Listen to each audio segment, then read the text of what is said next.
대만도 어쩔 수 없는 중국과 별반 다르지 않아. 피는 못 속인다고 하는 짓이 딱 중국이네. 뒷돈을 주고 기술을 빼돌리겠다는 거네요. 대만의 비행기 제작이 가능한가 아닌가는 한국의 KF-21 개발과는 무관하다. 대만은 대만대로 개발하고 이와 상관없이 한국의 개발이 중요하지 않는가? 한국의 전투기 개발과 주한미군으로부터 독립 등이 무엇보다 중요하다. 또 미국과 대등하거나 앞서는 전투기 개발이 중요하지 적국이라 하기 어려운 대만의 문제는 언급할 필요가 없다. 무슨 이유로 네티즌들이 그렇게 반응하고 댓글을 달았을까요? 한번 같이 봅시다. 사사건건 대한민국의 모든 것을 질투해오던 대만이 최근 너무나도 뜬금없이 KF-21을 앞지르겠다며 무리한 전투기 개발의 목표를 세우다 현재 엄청난 난관에 부딪힌 상태라고 하는데요.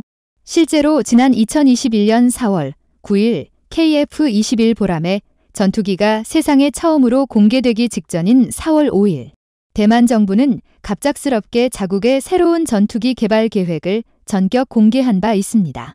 2020년부터 시작된 해당 사업은 원래 2029년까지 여러 형태의 시제기 9대를 검증한 뒤 순차적으로 자국 전투기 개량 사업을 진행할 계획이었는데요.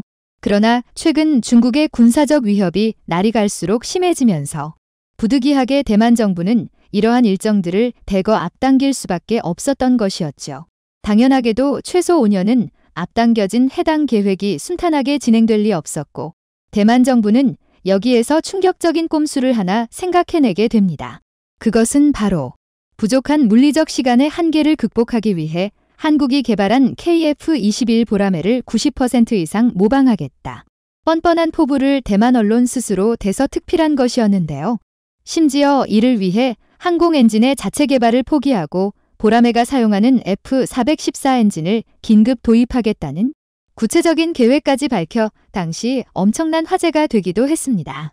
물론 이를 두고 다수의 군사 전문 매체들에선 대만이 KF-21의 형상과 엔진을 그대로 차세대 방위 전투기를 만들겠다고 선언한 사실 그 자체가 바로 KF-21이 가지고 있는 경쟁력이 어느 정도인지를 가늠할 수 있는 지표, 긍정적인 입장을 밝히긴 했지만 그런데도 대만의 계획과 일정은 너무 터무니없었습니다. 대만은 2022년 본격적인 설계를 시작해 2023년 시제기 양산을 시작하고 2024년까지 시 제1호기를 생산한다는 계획을 밝힌 것인데요. 심지어 2025년까지 모든 검증 테스트를 마무리 짓고 2026년까지 최소 6대를 양산하겠다는 계획입니다. 솔직히 이는 정말 황당하기 그지없는 일정이라고 할 수 있는데요. 실제 미국의 군사 전략 싱크탱크는 컴퓨터 시뮬레이션을 통한 위 게임 오어 게임에서도 이 정도로 황당한 속도로 전투기를 개발하지 않는다. 대만의 이해하기 힘든 무리한 목표 설정에 대해 비판할 정도였습니다. 물론 그만큼 현재 대만이 날이 갈수록 거세지는 중국의 압박 속에서 자국 전투기 개발에 얼마나 진심인지를 알 수 있는 대목이기도 합니다. 하지만 당장 대만이 참조했다는 우리 KF-21 개발 계획만 하더라도 사업 체결 시점을 기준으로 완성까지 장장 10년을 염두에 두고 있고 조원이라는 개발비로 미드라이 미델하이급 쌍발 전투기를 개발하겠다고 발표했을 당시 대부분의 외신에선 고작 그 정도 개발비로는 절대 불가능한 계획, 매우 부정적인 반응을 보여왔습니다. 그런데 대만은 KF-21급 차세대 첨단 고성능 전투기 핵심 기술 연구개발 계획인 천사 프로젝트에 고작 3,760억을 투자하고 지상 및 비행 테스트를 위한 시제기 2대를 제작하는데 6,400억을 투자하겠다고 밝힌 것이었는데요. 그 때문에 당시에도 대만의 계획은 허무맹랑한 망상에 지나지 않는다는 비판이 속출했었습니다. 당연히 대만의 개발진 역시 이를 잘 알고 있을 것인데요. 그런데도 대만은 이러한 엉터리 계획을 전혀 멈추지 않고 있습니다. 이에 대해 일각에서는 대만이 자존심 때문에 억지를 부리는 것이 아니냐는 주장까지 나오고 있는데요. 1989년 FCK-1 결국 전투기를 실전 배치하며 동북아시아에서 항공 강국이라고 자부하고 있었는데 내심 자신들이 낮춰보던 한국이 훨씬 우수한 성능의 전투기를 자체 개발하는 것을 보니 다급히 자신들의 능력 밖의 일을 무리하게 진행하려 한다는 것입니다. 당연히 최근 대만 내 전해지고 있는 상황으로 분명해진 것은 이대로라면 대만의 차기 전투기 사업은 말 그대로 폭삭 망하게 된다는 것이었습니다. 반면 대한민국은 최근 KF-21의 안정적인 시험 비행의 데이터가 차곡차곡 쌓여나가고 있는 것을 바탕으로 우리 항공산업 발전이 더욱 가속화될 전망이라고 분석되고 있습니다. 특히 우리 대한민국 공군이 주축이 되어 KF-21 보라매의 뒤를 잇는 우리의 영공을 지킬 차세대 군용기 개발 계획까지 준비 중인 상황인데요. 그것도 상당히 구체적인 계획으로서 우리 공군은 에어포스 퀀텀 5.0이라는 이름으로 향후 수십 년에 걸친 공군 발전 계획은 완성해 민간에 공개했습니다.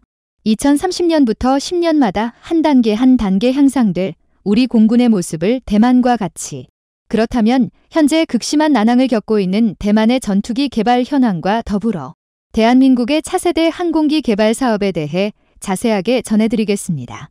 사실 1980년대 대만인들에게는 아주 큰 자부심이 하나 있었습니다.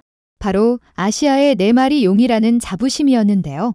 여기서 아시아의 4마리 용은 1980년대 세계 2위 경제 대국으로 성장한 일본의 뒤를 이어 경제 발전하던 한국, 대만, 홍콩, 싱가포르를 뜻했습니다. 그리고 당시 대만은 그 중에서도 상당히 앞서 나가는 국가였는데요. 당시 대만의 영광을 상징하는 게 바로 1989년 실전 배치된 FCK-1 결국 전투기입니다. 결국 전투기는 미국산 F-52의 구연화가 심해지자 대만이 자체 개발한 국산 전투기로서 전폭 8.5m, 전장 14.5m의 자체 중량 6.5톤, 최대 이륙 중량 9톤인 쌍발 터보팬 경량 전투기인데요. 9,500파운드 추력의 TFE 104,270 엔진 2기를 장착해 당시로서는 상당히 빠른 마하 1.72 속도를 낼 수 있었고, 자체 개발한 텐텐 단거리 공대공 미사일과 쓱펑 공대함 미사일까지 장착할 수 있어 공격력도 꽤 준수한 편이었죠. 이에 반해 당시 우리 대한민국의 항공기술력은 굉장히 낮았다고 할 수 있는데요. 더 정확히 말하자면 대만과 같은 독자적인 항공기술력은 그 당시 우리나라엔 사치라고 할 수 있는 수준이었죠. 결국에 시제기가 개발된 1985년 대한민국에서는 경북 대체하려는 F5의 기술 도입 생산이 한창이었습니다. 심지어 그마저도 조립 생산이었을 정도로 열악한 공군력이라고 할 수 있었는데요. 그래서 1990년대까지 결국 전투기는 한국과 대만의 기술 격차를 보여주는 대표적인 상징이었습니다. 그런데 1990년대부터 분위기가 급격하게 반전되기 시작했습니다. 대한민국이 1991년 12월 첫 순수 국산 항공기 KT-1 웅비의 초도 비행에 완벽하게 성공해내더니 불과 10년 만인 2001년 10월 31일 결국 보다 훨씬 압도적인 세계 최고 성능의 훈련기 T-50 골든이글의 시제기를 완성해낸 것이었습니다. 심지어 여기에서 그치는 것이 아닌 이후 연달아 수출까지 성공해내며 현재 전 세계적 러브콜이 쏟아지고 있는 FA-50이라는 훌륭한 파생형까지 등장해버렸는데요. 이를 기점으로 대만과 한국의 격이 완전하게 달라지기 시작한 것이었죠. 제자리에 멈춰선 대만과 달리 끊임없이 자주국방에 목말라 했던 대한민국이 중국, 일본과 어깨를 맞댈 정도로 강력한 국가가 된 것입니다. 그러나 여전히 수많은 대만인은 과거의 영광에 취해 자신들이 한국에 뒤처졌다는 것을 끝내 인정하고 있지 않습니다. 실제로 당시 수많은 대만인은 T-50이 한국이 만든 것이 아니라 미국의 기술로 만든 것이라며 온갖 억지를 부렸는데요. 그런데 2015년 12월 31일 그토록 현실을 부정해오던 대만인들의 가슴에 결정타를 꽂아 넣는 사건이 발생해버렸습니다.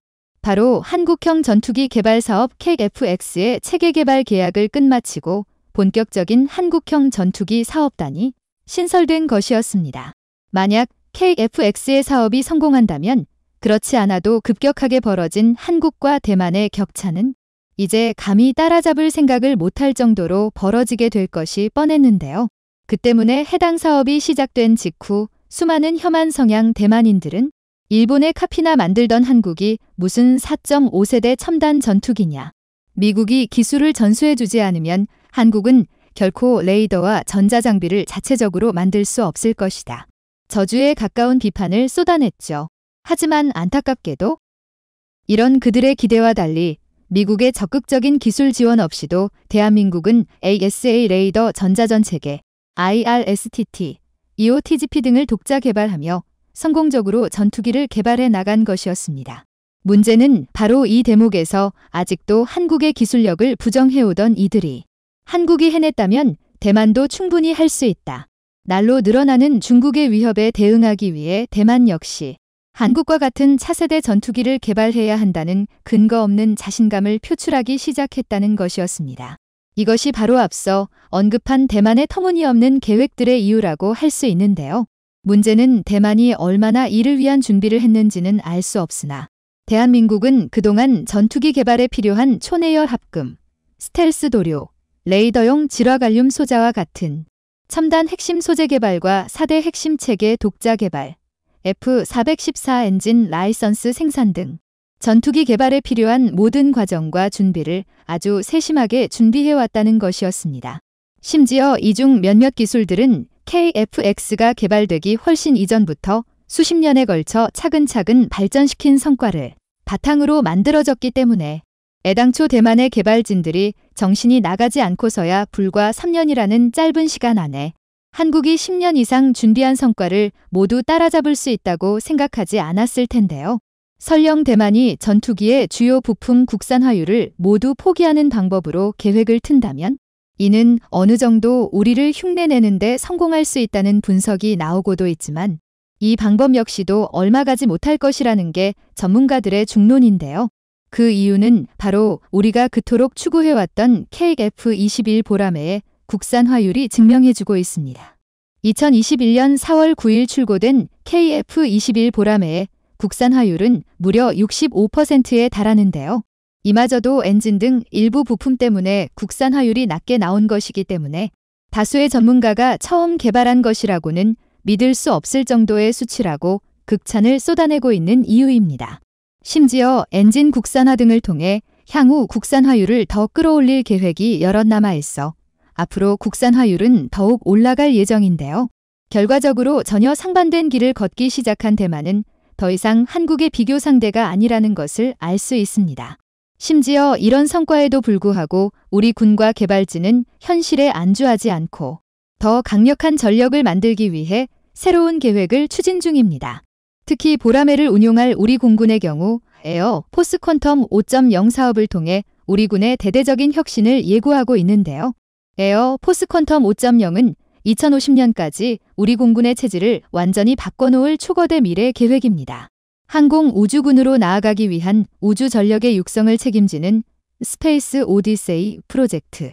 대한민국 공군의 최대 단점 중 하나였던 부족한 전자전 역량을 보충하고 사이버전에 대비하는 디지털 매트릭스 프로젝트. 복잡해진 첨단 시스템 속에서 서로 유기적인 연결이 중요한 미래 전력을 효율적으로 운영하기 위해 새로운 조직 체계를 구상하는 A 프로젝트. 유무인 복합전투 MUMT 등 여러 새로운 전장에서 효과적인 교전이 가능하도록 전력을 육성하는 에이스 프로젝트. 그리고 이 모든 체계를 총괄하고 실시간으로 지휘해 여러 단위로 분산된 모자이크형 군대를 효과적으로 통제하기 위해 진행되는 미래 지휘 통제 체계 발전 계획인 폴라리스 프로젝트에 등 5대 프로젝트를 2020년부터 10년마다 3단계로 세밀화해 수행하겠다는 계획을 밝히고 있습니다.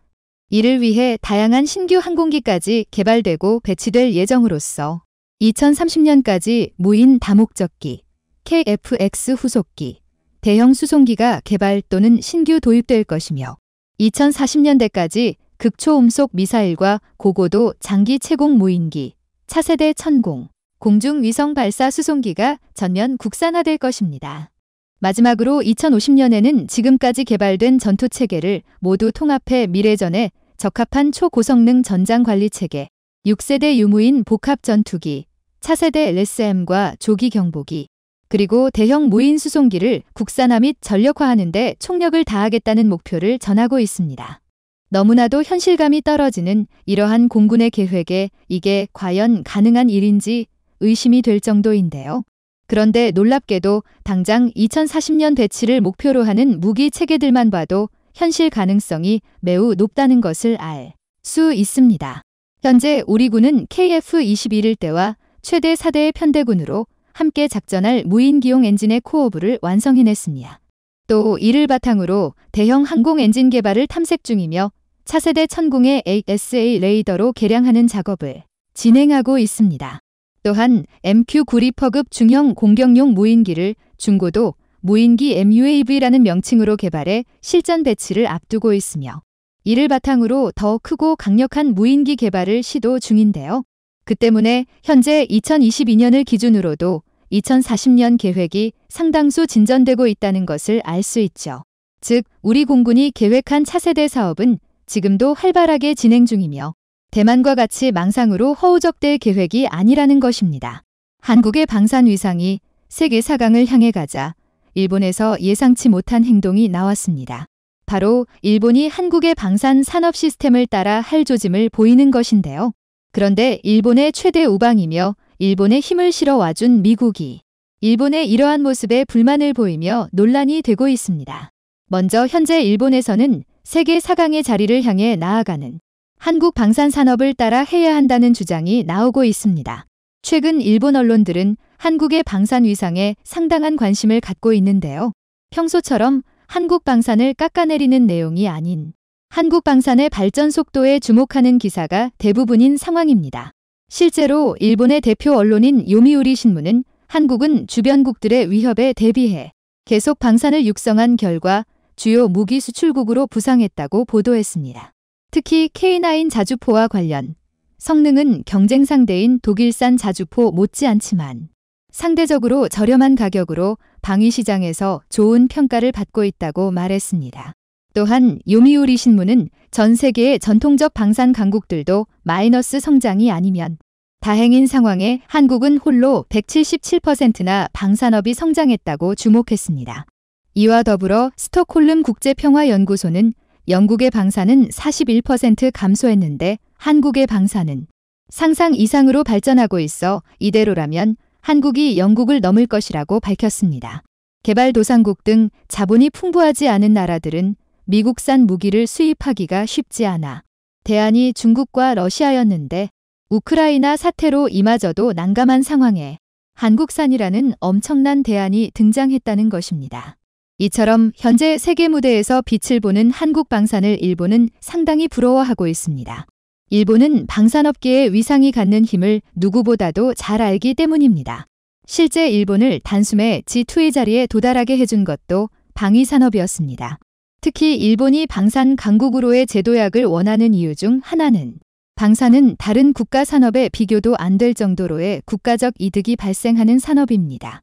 그 모습을 가장 잘 보여주는 나라가 바로 미국인데요.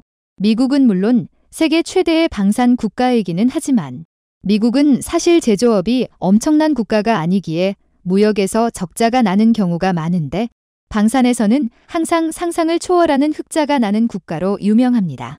한편 일본의 방산은 바람과 달리 상당히 처참한데요. 최근 8년 동안 수출 건수가 단 한 건에 불과한 모습이 계속되고 있으며 솔직히 나아질 기미도 없습니다. 하지만 일본은 기술력을 발전시킬 노력은 하지 않고 무기 수출 3원칙에 묶여 개발을 못하는 것이며 일본은 한국을 따라갈 수 없다라는 말만 되풀이하고 있습니다. 그러던 중 일본 내부에서 나온 것이 미국의 방산 시스템인 FMS 방식을 따라 하자는 것이었습니다. 일본이 FMS 방식을 도입하기 시작한 이유는 일본의 방산 기업은 대부분 민간 기업으로 기업 간의 교류도 활발하지 않습니다. 따라서 정부는 이런 상황을 끊으려 한 것이죠. 그리고 일본의 군수품 납품은 자위대에만 하고 있어 사실상 내수 시장을 위한 방산 기업들이었기에 이런 원인을 뒤집으려던 것입니다. 그런데 일본이 미국의 FMS를 도입하자 일본에서는 상당한 부작용이 계속됐습니다.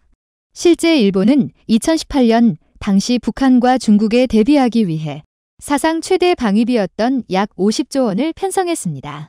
하지만 미국의 FMS 거래로 일본에 다소 불리한 계약이 이뤄지며 일본의 방위비가 고스란히 미국을 향하고 있다는 지적이 나온 것이죠. 그런데 일각에서는 일본의 방산 수출이 쇠퇴한 것은 방산 기업이 민간이어서 미국이 FMS로 일본의 방위비를 가로채서가 아니라 그냥 일본의 기술이 부족해서라고 주장했습니다. 실제로 일본은 공개 훈련에서 10식 전차 궤도가 이탈하는 사고가 발생하기도 했으며 같은 훈련에서 74식 전차도 궤도를 이탈하고 지켜보던 관객도 다치는 어이없는 사고가 일어나기도 했습니다.